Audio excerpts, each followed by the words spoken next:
Episode 2, Don't Look Back. Setting, Cincinnati, Ohio. Day 3 of the outbreak. Tone, tense, desperate, full of dread and decision-making. Abandoned gas station, early morning.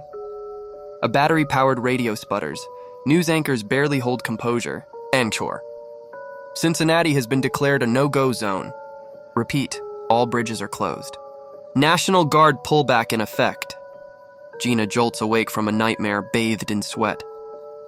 Her hands twitch near her makeshift knife. Jarlo is already awake outside, sharpening a wooden spear.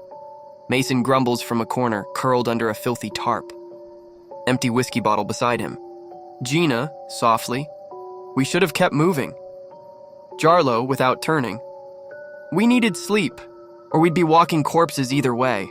Just then, an eerie, slow pounding on the boarded front door. Everyone freezes, the pounding intensifies. Jarlo grips his spear. Gina aims low with her revolver. Mason drunkenly stirs. Suddenly, a loud snap as a window on the side shatters. Jarlo, "Move!" They bolt out the back door just as half a dozen infected crash through the glass, snarling. Cut to black. Stragglers in the street, suburban Cincinnati. Morning. The trio runs through residential streets, front lawns now battlegrounds. Cars left mid-crash, corpses half buried in garden beds. They cut through a backyard, hop a fence.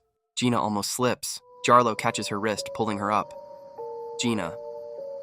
"Thanks, Jarlo, let's not make a habit of it." Mason, panting. "This was a great idea, yeah?" Teamwork, they reach a cul-de-sac. A small house sits undisturbed. Jarlo peeks inside, clear, they enter.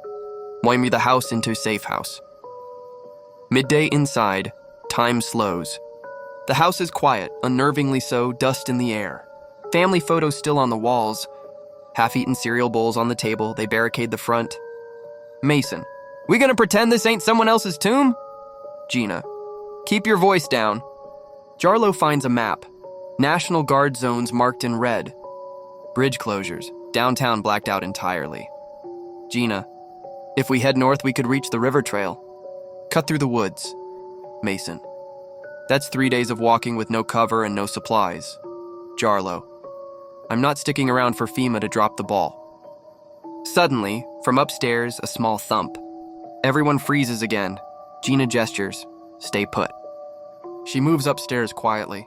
Jarlo behind her. Mason stays below, clutching the broken 2-4 upstairs, a door ajar. Inside, a young man, maybe 20, curled on the floor, blood on his sleeves, bitten. He looks up, his face pale, eyes haunted. Survivor. "You're too late. It's already in me." Gina. "We can help." Survivor. "No, just take the supplies. Don't let them get my sister." Gina and Jarlo exchange a look. Jarlo gently. "Where is she?" He points to the closet. They open it, a 6-year-old girl sobbing but unharmed. Jarlo, softly, "We've got you." Gina turns back, but the young man is already gone, gun in hand. A single shot echoes as they exit. A straggler joins XT. Woods outside city, evening. The group now includes the girl Marley, who clings silently to Gina's arm. They make camp near a stream. Tension thick. Mason, "We're babysitters now?" "Jesus." Gina, "She's not dead weight." Mason, "She will be." Jarlo, "If you don't want in, go." Mason, "No, I stay. I'm just not singing lullabies." They eat canned beans by firelight.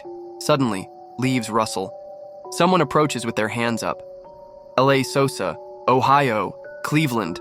Early 30s, ex-military, precise, lean, emerges slowly, lowering a rifle.